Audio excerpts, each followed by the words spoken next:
আপনারা দেখছেন ২১শে টেলিভিশন। ডিসেম্বরে পতাকা বিক্রির ধুম পড়ে যায়। এবার পরিস্থিতি অন্যরকম।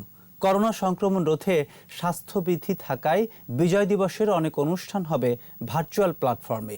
স্কুল কলেজও বন্ধ, তাই কমে গেছে পতাকা বিক্রি। মহামারীর কারণে বিপাকে পড়েছেন পতাকা ব্যবসায়ীরা। জসিম জুয়েলের রিপোর্ট। মহামারী করোনার থাবায় থমকে আছে বিশ্ব। করোনার কারণে স্বাধীনতা দিবসের অনুষ্ঠান ছোট আকারে করা হয়েছিল। এবার বিজয় দিবসের অনুষ্ঠানও করা হবে সীমিত আকারে। আর এসবেরই প্রভাব পড়েছে মৌসুমি পতাকা ব্যবসায়ীদের উপর।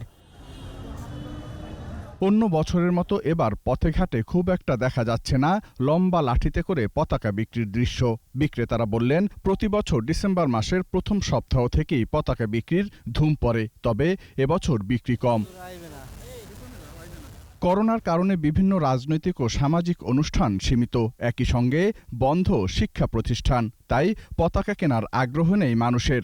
আগামী কয়েকদিনে বিক্রি বাড়ার কোনো আশাও নেই বলে জানালেন বিক্রেতারা। পতাকা বিক্রি কম করোনার কারণে লোকজন পতাকা কিনতেছে না, বিক্রি হচ্ছে না। এত বেশি কম যে আমাদের ইনভেস্ট খাইছে, কিন্তু আমরা মাল বিক্রি করতে পারতেছি না। স্কুল কলেজ বন্ধ থাকানে আজকে এবার একটু কম বেচাকেনি। বঙ্গবন্ধু অ্যাভিনিউর এই মার্কেটে অন্য বছরে কাজের চাপে দম ফেলার ফুসরত থাকতো না। এবছর পতাকা বিক্রি কম, তাই কাজের চাপও নেই। অনেকে আবার পতাকা সেলাইয়ের কাজও ছেড়ে দিয়েছেন। আমাদের এবার পতাকার কাজের চাপ কম। 2 কারখানায় কাজ করছে, প্রায় 15-20টা কারিগর আবার কারখানা বাদ দেওয়া দিছে। আমি একে কাজ করতেছি। পতাকা বেশি বিক্রি হয় ফেব্রুয়ারি, মার্চ এবং ডিসেম্বরে। কারিগররা জানালেন, বিজয় দিবসকে কেন্দ্র করে যে পতাকা বানিয়েছেন তা এখনও বিক্রি হয়নি।